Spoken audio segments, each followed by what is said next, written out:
Coming up on Philosophy Talk. Honestly, Fraser, you must be the last psychiatrist on Earth who hasn't abandoned Sigmund Freud's theories. What are you saying? Merely that his theories are outdated, sexist superstitions unsupported by a shred of clinical evidence. You're drunk. Freud may have laid the groundwork for science of the unconscious, but didn't he get most of it wrong? Today's picture of the unconscious is a lot more scientific than Freud's, but it isn't perfect. What would Freud say about a bunch of philosophers questioning everything except the unconscious? I had a semester and a half of college, so I understand Freud. Does that make me crazy? Does that make me crazy? What Freud showed us is the sort of deep lack of access that we have to our unconscious mind.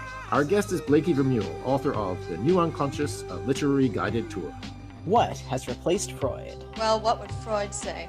Coming up on Philosophy Talk.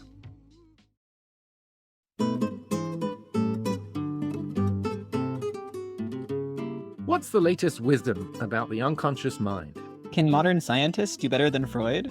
Could anyone do worse? Welcome to Philosophy Talk, the program that questions everything. Except your intelligence. I'm Josh Landy. And I'm Ray Briggs. We're coming to you from our respective living rooms via the studios of KALW San Francisco. Continuing conversations that begin at Philosopher's Corner on the Stanford campus, where Ray teaches philosophy and I direct the Philosophy and Literature Initiative. Today we're asking, what has replaced Freud? You know, Ray, I'm not a huge fan of Freud, and I think it's a good thing he's being replaced.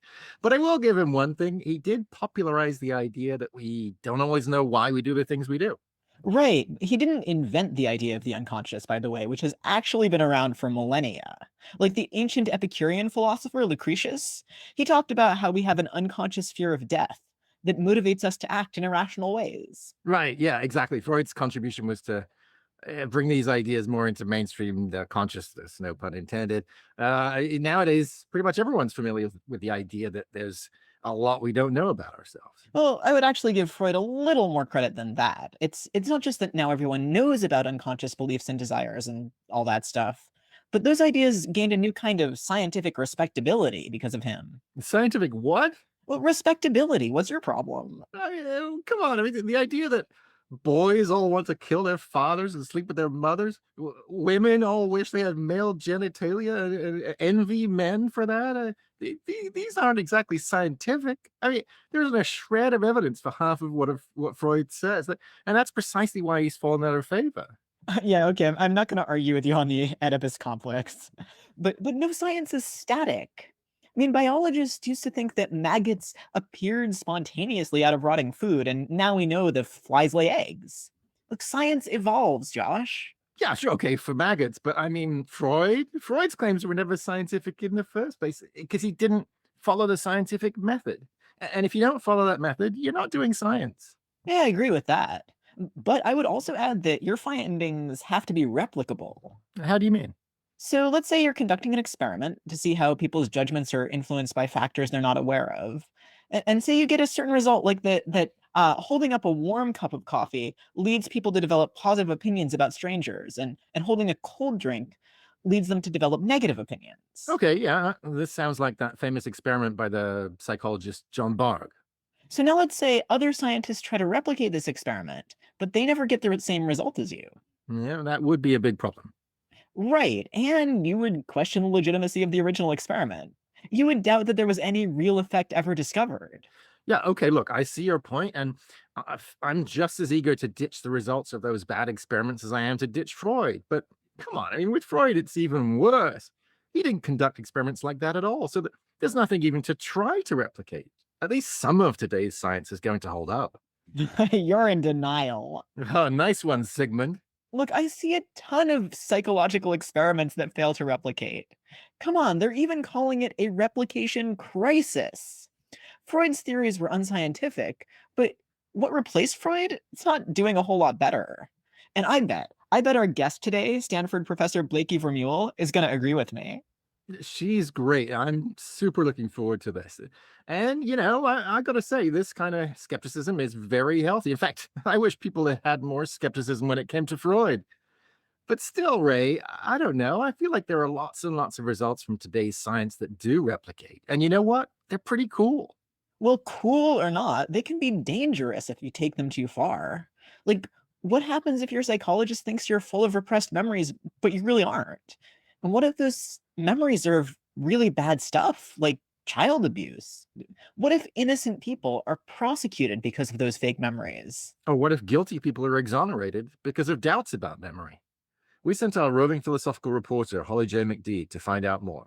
And just a quick warning, Holly's report does contain references to sexual abuse and acquaintance murder, so listener discretion is advised. The idea that memories can be repressed has been around since Freud first proposed that painful memories are often buried deep in the unconscious. But a recent effort to cast doubt on repressed memories began a few decades ago.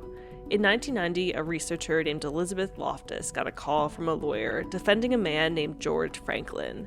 His daughter had accused him of murdering her best friend decades earlier after apparently recovering memories of the crime during therapy. The only evidence against him was the testimony of his daughter, who said that she had witnessed this murder when she was 8 years old and that she repressed her memory for 20 years and now the memory was back. Franklin was convicted and spent 5 years in jail before doubts over his daughter's testimony were raised and his conviction was overturned. Loftus has continued to study how memories can be unreliable. She's testified in sexual misconduct and murder cases involving defendants like Ted Bundy and O.J. Simpson. During the trial against Harvey Weinstein, Loftus testified that leading questions by investigators and extensive media coverage can contaminate and alter memories. Without independent corroboration that can confirm the memory or exonerate it, you can't know for sure whether somebody's report is true or false. But there are often people, on the other side of the case who, in so many words, effectively insist that the memory is real. The idea that memories can be false is often used to discredit victims. After Christine Blasey Ford testified against then Supreme Court nominee Brett Kavanaugh, her memory was also questioned, and some speculated she may have confused Kavanaugh with someone else. How are you so sure that it was he?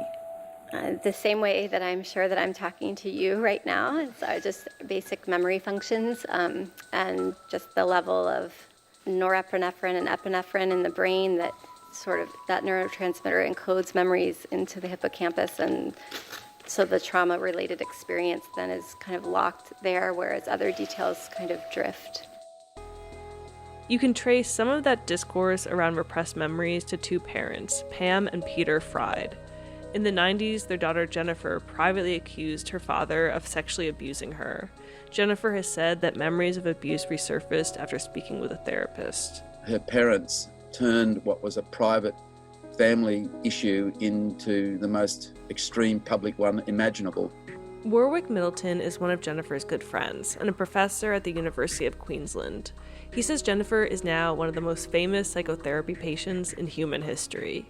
Her parents, both academics, denied the allegations and responded by forming an organization called the False Memory Syndrome Foundation.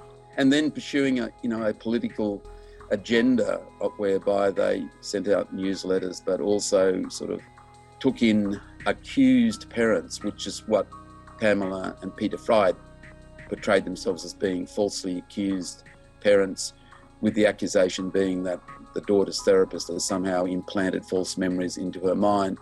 Middleton says the discussion around memories at the time led to extremes. On the one side, some people thought that we've all been abused but don't know it.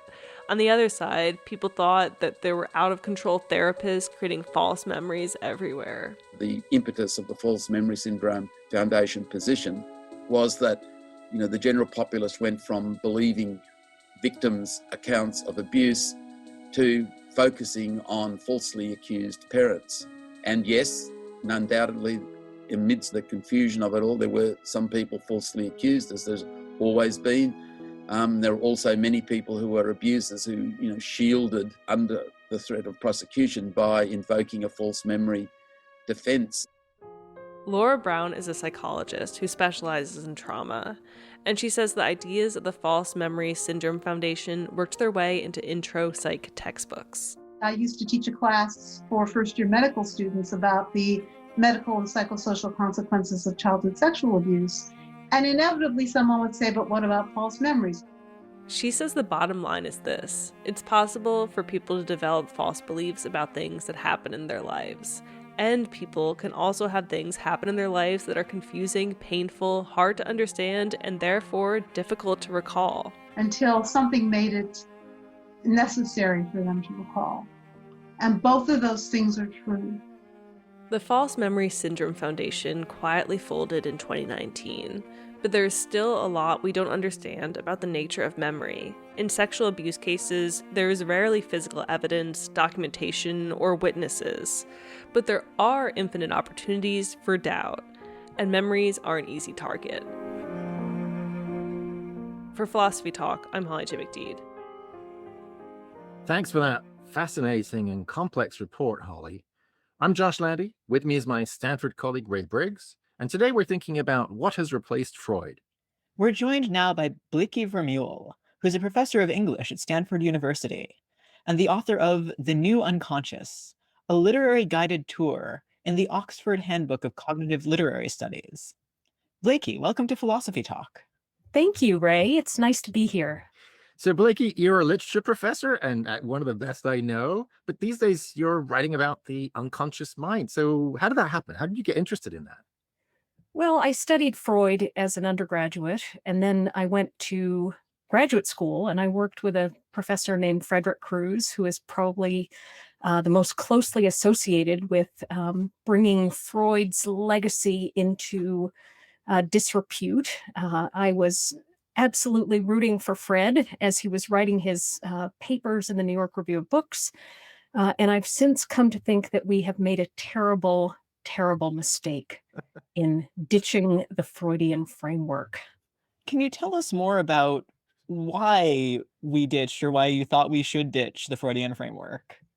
Well, the Freudian framework is just insane. It makes absolutely no sense from beginning to end. It was something that was sort of created out of whole cloth by a person with a profound hero complex and a desire to be the head of a kind of religious movement. And he succeeded in a way beyond his wildest dreams.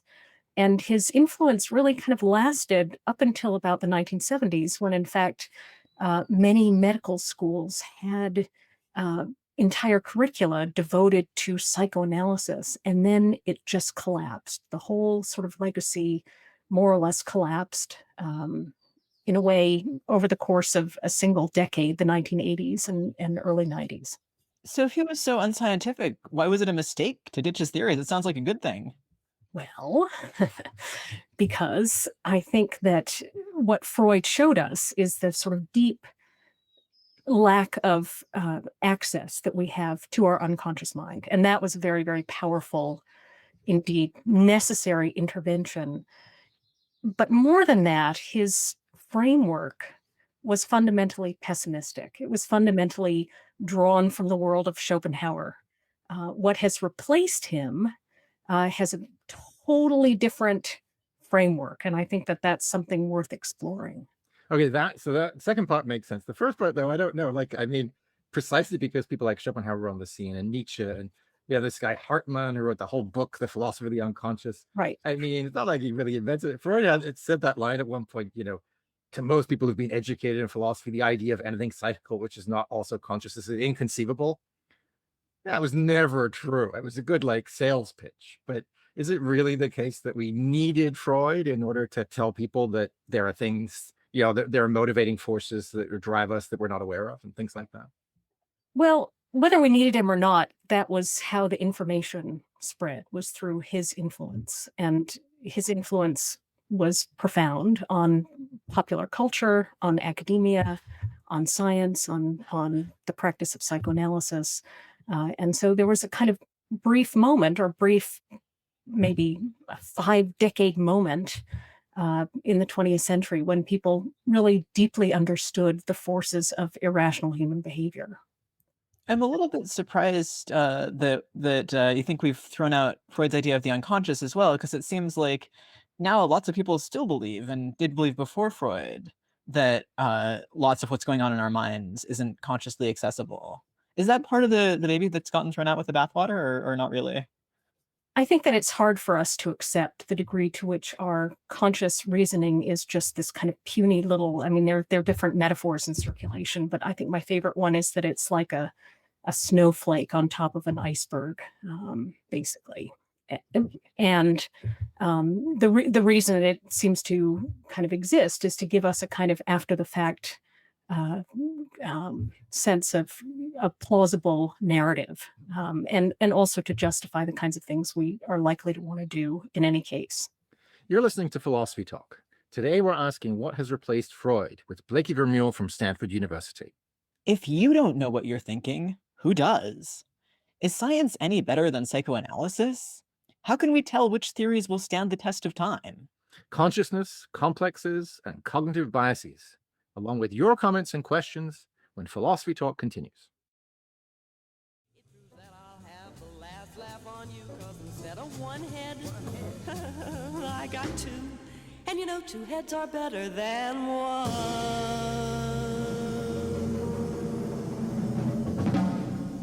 Freud had some crazy ideas. Not sure he ever suggested getting a second head, though. I'm Josh Landy, and this is Philosophy Talk, the program that questions everything. Accept your intelligence. I'm Ray Briggs, and we're thinking about the unconscious after Freud with Blakey Vermeule from Stanford University, author of The New Unconscious, a literary guided tour. We're definitely conscious of the ongoing pandemic, so we're pre-recording this episode from the safety of our respective homes, and unfortunately can't take your phone calls. But you can always email us at comments@philosophytalk.org, or you can comment on our website, where you can also become a subscriber and gain access to our library of more than 500 episodes.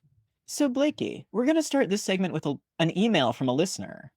This comes from Kirk in East Lansing, Michigan, who says, Daniel Kahneman and Amos Tversky's research into biases, contextual influences affecting rationality, and failures in reasoning has replaced the model of the unconscious mind, but not necessarily the idea of unacknowledged forces acting on thinking and influencing desires. So what's that about, Blakey? Who are Kahneman and Tversky? Well, Daniel Kahneman and Amos Tversky are two of the most famous psychologists of the 20th century, and they more or less developed the experimental framework that has set our understanding of the unconscious. They began working together in 1969, I believe, or 1970.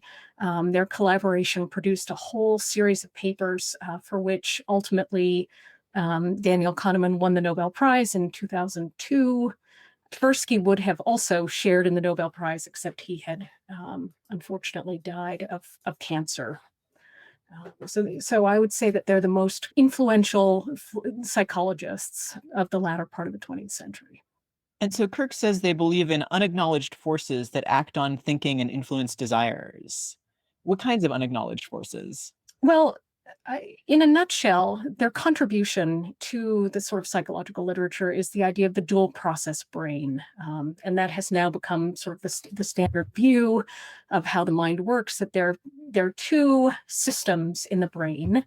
One is called System 1, and the other one is System 2. So System 1 is automatic, it's efficient, it's fast, it's immediate, it's easy. We can easily sort of recall things in System 1. And System 2, that which we would call sort of consciousness, is controlled. It's flexible, it's slow, and most importantly, it's effortful. So that's the kind of key insight that they had, is that System 2, what we call rationality or consciousness, is actually difficult for people, and that most people are, as Kahneman put it repeatedly in his writings, are lazy, and they don't want to have to think too hard. So that sounds to me like a somewhat pessimistic framework, right? I mean, they're famous for introducing, they and others, I guess, famous for introducing things like the idea of the confirmation bias, right? Where we're constantly attending to things that confirm our pre-existing opinions, or like the idea of cognitive dissonance. We hate to feel like we were wrong or stupid, or, the anchoring heuristic, where you start with a number and everything looks good or bad. Like, Donald Trump saying 2 million COVID deaths, it was going to look good. By contrast to that, whatever happened, So isn't this a somewhat pessimistic framework, that human beings are so susceptible to these cognitive biases, these things that kind of bypass our our reason and make us make mistakes all the time?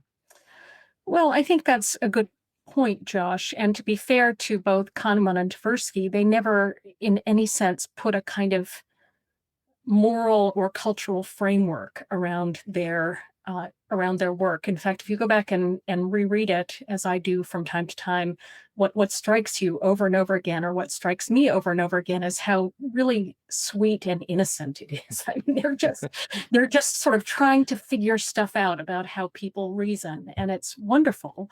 I think the sort of the disaster for this way of thinking was that it was more or less taken up by capitalism, or by the sort of financial industry, by business schools, by hedge funds, by corporations, as a way to try to get people to behave more or less rationally. And that, to my mind, has been just disastrous. Yeah, so what's wrong with behaving rationally? Isn't that something that we should all want to do? Sure, we should, except that I think that so let me put it this way: that a lot of this work. So there's certain names before and after Kahneman and Tversky. So in the late 20th century, the most famous psychology experiments, they started off with the Asch conformity experiments. Then there were the Milgram experiments. Then there was the work by Richard Nisbet and Timothy Wilson on consumer choice. And then came Kahneman and Tversky, and they really sort of blew this whole field apart. And then came Richard Thaler and Cass Sunstein, and they were the two who more or less tried to popularize behavioral economics, behavioral psychology, prospect theory, and they made it a question of sort of policy. And so in the 90s, as I'm sure you remember, and the 2000s, a lot of sort of governments across the globe developed nudge units. Obama's famously did. The British government has a nudge unit to this day, in which they try to put in place incentives to get people to behave better or more rationally or more in keeping with their long-term interests. So it seems like trying to get people to behave rationally is kind of separable into two parts, and I want to understand those two separately. So one is the idea of trying to get people to behave in a way, which lots of entities do. Like corporations do that every time they advertise something to you. And you might think like that's slimy, but you can either do it well or badly depending on how well you achieve your goal. Like so if you have a theory that works, you could use it to slimy ends, but it could still be a true theory that like correctly predicts stuff. And then there's this other thing about like what is in their best interest or rational for them to do, which seems like a value judgment that you might want to let them in on. So is your worry about like one part or both part of that? My worry is about more or less the consumer framework that has underlined this whole, what we might call the sort of popularization of this entire realm of research. So the people who have made it popular are Malcolm Gladwell, most famously in his book Blink. He was the person who sort of more or less popularized the Kahneman-Tversky view. But the message that has gotten out there has been relentlessly kind of solutionist and optimistic. And it's about, constantly sort of perfecting your life and trying to, be better at things like self-care, or to be better at things like just, little nudges and fixes that might or might not make you into a better sort of subject of the bourgeois capitalist experience. But at the same time, while all of this has been going on, there's been a kind of brewing economic and social disaster starting in the 1970s because of the very same kind of, call it neoliberal framework that has been producing these nudge units. So I guess that's more or less my view, is that we've been paying attention to the kind of moving tiny little pieces around the board while at the same time missing a kind of deeper disaster. And that's where I think more or less a Freudian worldview would actually be useful. You're listening to Philosophy Talk. Today we're thinking about the unconscious after Freud with Blakey Vermeule from Stanford University. So, gosh, there's so much here, Blakey. I love what you're saying. I personally think we can have our pessimism without resorting to Freud. I mean, like it's like you build a castle. You learn from Monty Python. If you build a castle in the swamp, it's going to sink into the swamp. Like let's build on different foundations. We could start back with Schopenhauer, or we could start with Nietzsche, or Adorno, or some. There's lots of great pessimists, including you mentioned Stanley Milgram. I mean, those experiments are very pessimistic. I mean, they seem to show that people would, or regular folks would, torment other people if they were told to. And so, do we really need to return to Freud just to get our pessimism back? That's a great question, Josh. Okay, so maybe a better, maybe a sort of more substantive way of putting this is that yes, that Freud gave us a kind of mad, sort of pessimistic framework, but he also gave us a sense. I mean, so like all of the more or less the non-scientific writers before him who were talking about or thinking about the unconscious, he was drawing on a realm of mythology or of sort of shared human storytelling. And one of the things that I believe very much that has gone away, apparently, in the sort of post-Freudian collapse, has been any sense of shared mythology, kind of shared register of, meaning making. Nudge units definitely don't give us a sense of meaning. They don't give us a sense of a sort of wider framework of human endeavor that the unconscious seems to be sort of part of or tapping into. And to me, that has been a tragedy. That makes sense to me. And the thing I always say to staunch Freudians when they make that argument is Scientology does too. So let's choose a meaning-making framework that we believe. But I want to come back to this idea of nudges, and I mean I really like your thought that there's a kind of a negative side to them. But I'll play angel's advocate here on behalf of the nudges. Like think about cases where there's always going to be some default. Like for example, you sign up for some service, and the default setting is you've opted into their mailing list, which kind of sucks, right? Maybe it'd be better if the default setting is you opt out, and then you're forced to opt in if you want to. So why not think that there are cases like that where it's actually in our own interest? It's just benevolent. It's like, that's very nice of you. Look, there has to be some default. You can't set up a system with no default. So let's think together about what the best default is for the average human being and go with that. What's wrong with that? Well, I have a one-word answer for you, Josh, two-word answer, and that's Donald Trump. I mean, you can set up all the defaults you want in your nice little kind of rational system, and lo and behold, here comes the Jack in the Box. Actually, I want to push on this too, not because I like Donald Trump, obviously, but because I'm not sure that like the theory of like behavioral economics and nudges is really to blame. So it seems factually true to me that little differences in people's environments will affect how they behave. And like you can either ignore that or kind of try to act on it. And in fact, it seems like a lot of the way that the Twitter environment is set up it causes people to do nasty things on Twitter, like, I don't know, trumpet misinformation or harass each other. And that maybe a different environment would produce different results. So I guess, like, is it the observations of behavioral economics that are wrong? Are they reporting falsehoods, or are they reporting truths that are somehow like distracting us from considering other truths, or are they reporting truths that enable them to like manipulate others in harmful ways, even though you need a true theory to do that? Yeah, I think that's a good question. So I look back at the history of social psychological experimentation in the 20th century, which is it's a fascinating sort of field, and it's worth trying to study and understand the kind of sweep of it. But some of the first social psychological experiments, like the ones that were done by Nisbet and Wilson in Michigan in the 1970s, and then the whole tradition that they inaugurated, were largely about tricking people, about fooling people into basically being dupes for this sort of experimental situation. So the most, there are a couple of famous examples. One of them, maybe the best one to talk about, is the Xerox experiments that were done by Ellen Langer at NYU or at CUNY and then at Harvard in the 70s. And they were basically, as follows. So suppose you have some Xeroxes that you have to make. You go up to somebody at the Xerox machine, you say, can I make some Xeroxes? Can I cut in front of you and make some Xeroxes?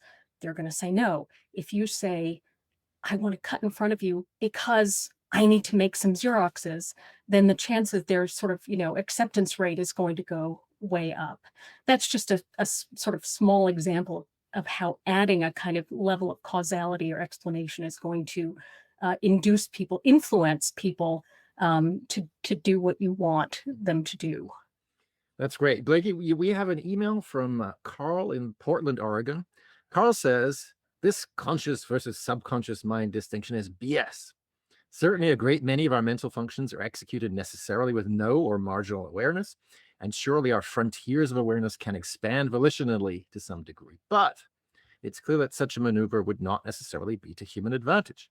So, isn't the real query one concerning the dimensions and degrees of awareness we choose to seek? Right.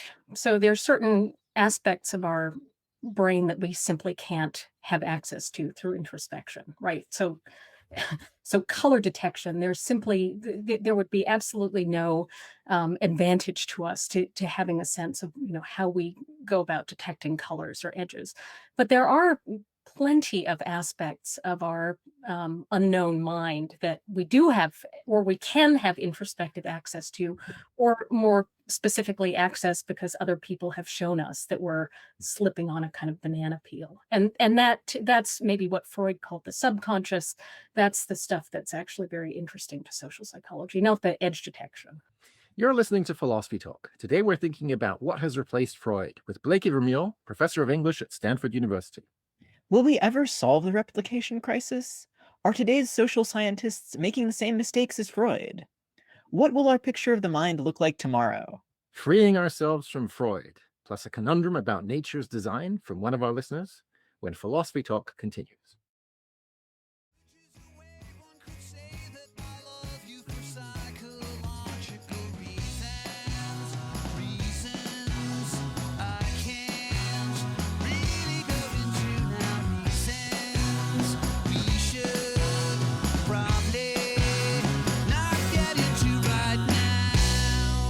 Who doesn't love someone for psychological reasons? Is that what Freud figured out? I'm Josh Landy, and this is Philosophy Talk, the program that questions everything. Accept your intelligence. I'm Ray Briggs. Our guest is Blakey Vermeule from Stanford University, and we're thinking about the unconscious after Freud. So Blakey, what if we made you dean of all research in experimental psychology? What would be the first thing you'd change? The first thing I'd change is to really try to give full shrift understanding to the fact that people have very, very strong need for transcendence, intuitions for transcendence, that treating them as sort of consumers who are able to kind of choose between tiny little different choices is actually really pretty profoundly undervaluing our needs. That's the first thing that I would do, is take people's need for transcendence seriously. So, Blakey, you've mentioned transcendence now and a couple of earlier times, storytelling. And I'm wondering, where we might look for sources of those things apart from Freud. And I thought, there are actually a lot of places we could choose from. So I think the entire field of literature is kind of about trying to make meaning from our lives in a human rather than a objective way, isn't it? It is, I guess. So to come back to the example that I was going to avoid earlier, Josh and I have a long-standing interest in mafia movies.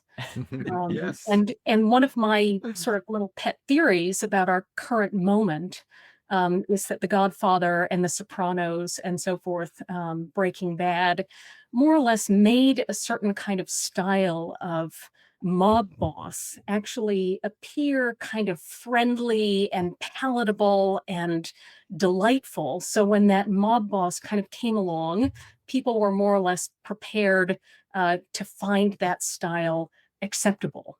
To me, that's an example of ignoring more or less the kind of mythic structure of people's psychic life, which I think that the current kind of psychological establishment really, really does. Yeah, let's look to Jung. Let's look to Nietzsche. I mean, of course, Yeah. we as a culture of a long history of thinking about. I mean, Pascal. The heart has reasons of which reason knows nothing.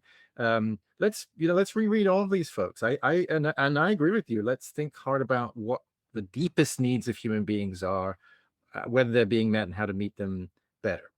I'm kind of wondering about exactly how we situate meaning. So one approach you could have is that like a good approach to psychology should give humans meanings, but I'm not really convinced by that because I think like lots of religions provide meanings and they're bad meanings that harm people, and those mafia movies provide like harmful meanings.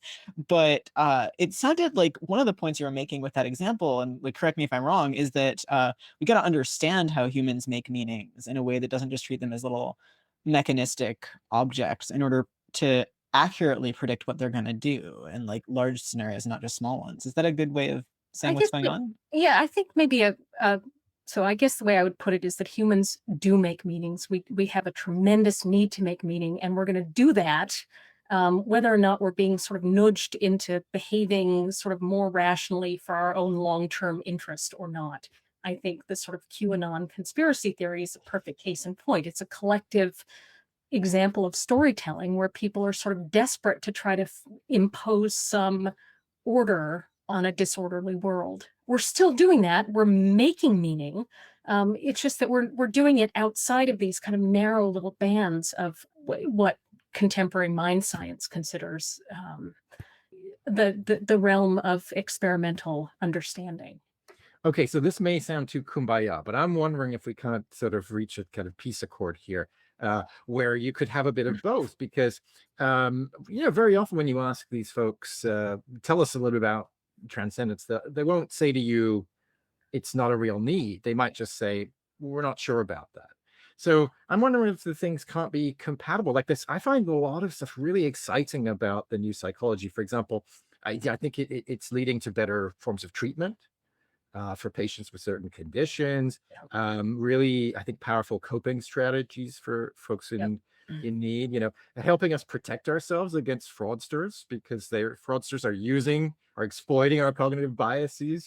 I kind of like the way that, unlike the Freudian view, it isn't the hermeneutics of suspicion, right? It doesn't assume that all unconscious processes are antisocial and the sickest motivation is the truest and everything genuine is it. So couldn't we have a little bit of both? Like, couldn't we bring back, just as you want, I think very powerfully, or urging us to do, a sense of the pessimism, the tragic side of life, the dangers, the deep human needs, but also keep some of these findings in place? Yes, and maybe here's what's actually motivating my interest in this. Humanists have been completely swept aside in this conversation since the 1970s. I mean, there's now a large kind of set of tree branches which stretch across the academic world, from business schools to psych departments to neuromarketing schools to nudge units to corporations. And there's one group of people, namely humanists and philosophers, if I may say, who have been almost entirely left out of the conversation. And that's kind of the point. In a way, I watched it happen in the 80s when the new psychologists were fighting the Freudians. But this whole new way of thinking has left behind not only the tragic sense of life, which I think we need to bring back, but also the humanities, also storytelling and meaning making. So I think that's my objection to it. All right, so I have a question about like where we fit. A lot of the studies that you cited, sort of leading up to and following on from Kahneman and Tversky, were experiments where you just put people in a like little lab situation and manipulate their behavior.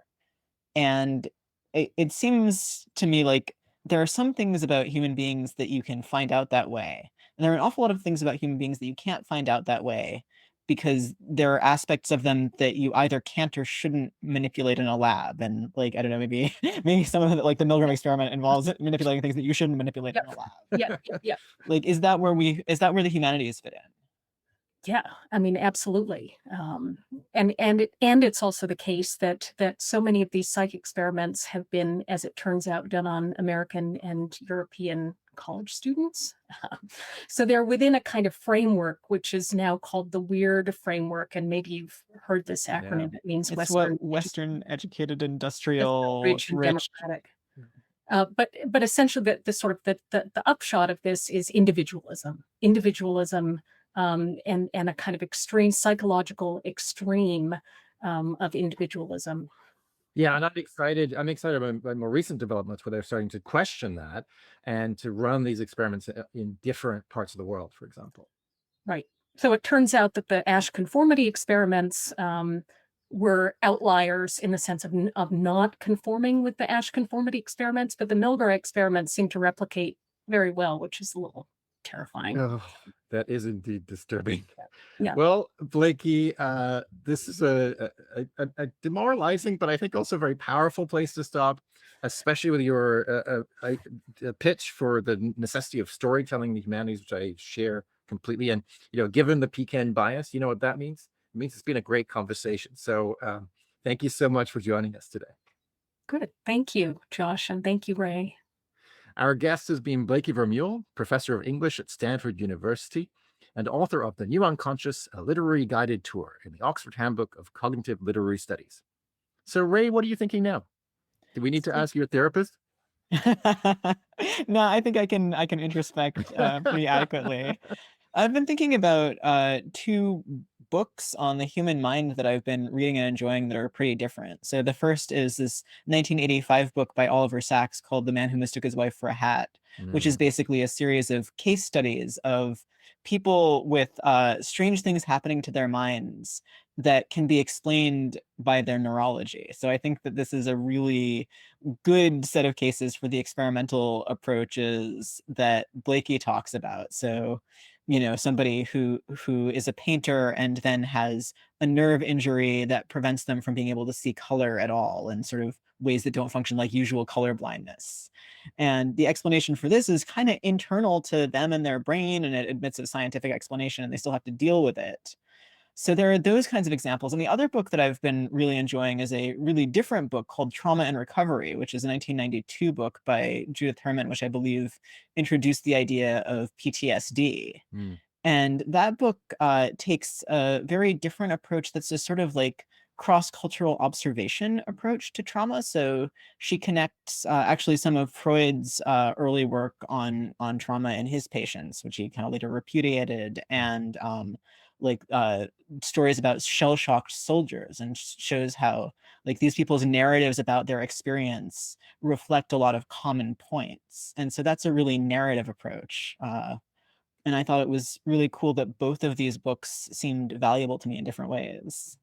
That's fantastic, Ray. I also recommend our own Jennifer Eberhard on implicit bias, and our Philosophy Talk regulars, Alison Gopnik, Paul Bloom, and David Eagleman. We'll put links to everything we've mentioned today on our website, philosophytalk.org, where you can also become a subscriber and gain access to our library of more than 500 episodes. Now, let's check in with a listener looking for a little philosophical advice. It's time for a conundrum. Diane, welcome to Philosophy Talk. Oh, thanks very much. Where are you calling from, Diane? Portland, Oregon. And what's your conundrum for us today? We have two cats. One of the cats sits in the sun and doesn't bother anybody, and the other cat is a huntress. We have to keep her in so she doesn't kill birds. If we know coyotes or bobcats are in the neighborhood, we have to keep both cats in so they don't get eaten by something else. We have insects that prowl around in the kitchen and are an annoyance. But I say to them aloud, you can bother me when I'm interred, when I'm on the ground, you can eat me up, but don't bother me now. And, we have this virus that everybody's cowering in front of that just wants to use us as a place to replicate more efficiently. Everything in the world, every animate thing in the world, from a virus to a bobcat and beyond, is out to eat everything else or prevent itself from being eaten for a while. It seems to me, when I think about it, like a crazy way to organize a planet.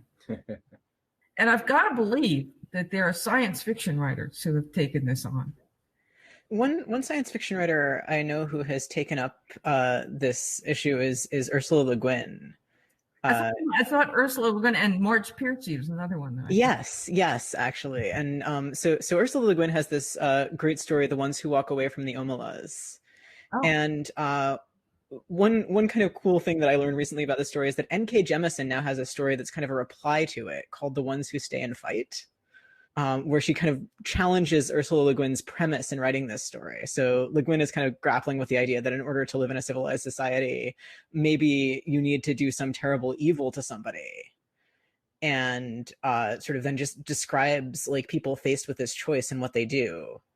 And N.K. Jemisin says, why did you set the choice up that way, basically? So that's kind of what that essay is about. Here's a question I have for you, Diana. Yeah. Have you considered the Gnostics? You know, my grandma always used to say to me, look at the beautiful world, the way it's set up. You know, every creature finds another creature to eat, and every, you know, there must be a God. And I would say, yeah, you know, look at the emerald cockroach wasp. You know, that's the one that like hijacks the brain of a cockroach, drives it around like a tank, lays its eggs, and it eats it alive. I mean, it's like a horror movie. There's just death going on in the natural world. There's like torture on an unimaginable scale. So here's my thought. What if the Gnostics are right and there is a creator, but the creator isn't benevolent? Maybe there's a benevolent super being somewhere out there, but that being isn't in charge of our world. Our world was created and is ruled by someone who's either incompetent or malevolent or indifferent or some combination. What do you think about that?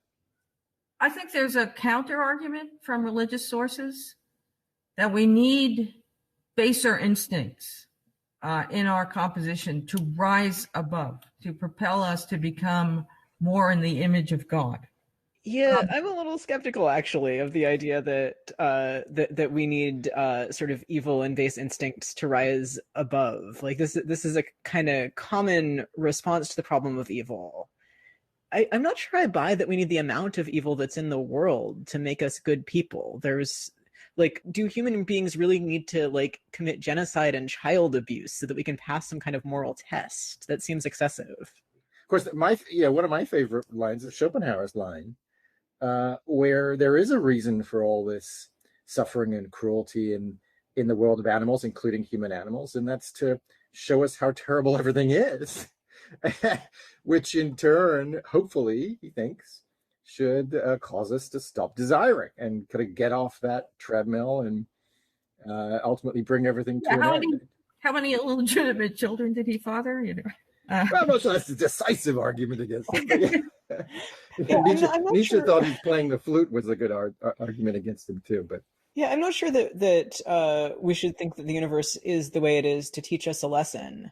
Number one, because why should we be the center of it? Like, why should the universe care whether we are happy or sad? And number two, if I were designing a lesson plan, I don't think I'd give myself very high marks for the world as it exists if my learning objective were that my students learn to be nice to each other. Yeah, I mean, I love that point. But just to say one thing in defense of Schopenhauer, it's not for our benefit that the world teaches us a lesson. It's for its own. It's this elaborate sort of suicide by cop plan on the part of the universe, right? That it wants to come to an end, and it needs us to kind of do a little bit of work, and then poof, everything vanishes, and that's ultimately that is my conundrum in a nutshell. Is what is the advantage to nature that it is red in tooth and claw? What does nature get out of that, or the creator, or however you view this? Well, that is a fantastic conundrum. I'm delighted that we haven't answered it, because I think it's a great thing to keep thinking about for a very long time. I'm so grateful to you for having raised it for us today, Diane. Oh, thank you. If you've got a conundrum that's got you in a bind, a dilemma in your personal life that might benefit from some philosophical insight, Send it to us at conundrums@philosophytalk.org, and maybe we can think through it together. Philosophy Talk is a presentation of KALW Local Public Radio San Francisco and the trustees of Leland Stanford University. Copyright 2021. Our executive producer is Tina Pamantuan. The senior producer is Devin Strolovich. Laura McGuire is our director of research, and Cindy Prince-Baum is our director of marketing. Thanks also to Merle Kessler and Angela Johnston. Support for Philosophy Talk comes from various groups at Stanford University and from the partners at our online community of thinkers. The views expressed, or misexpressed, on this program do not necessarily represent the opinions of Stanford University or of our other funders. Not even when they're true and reasonable. The conversation continues on our website, philosophytalk.org, where you can subscribe to our library of more than 500 episodes. I'm Josh Landy. And I'm Ray Briggs. Thank you for listening. And thank you for thinking.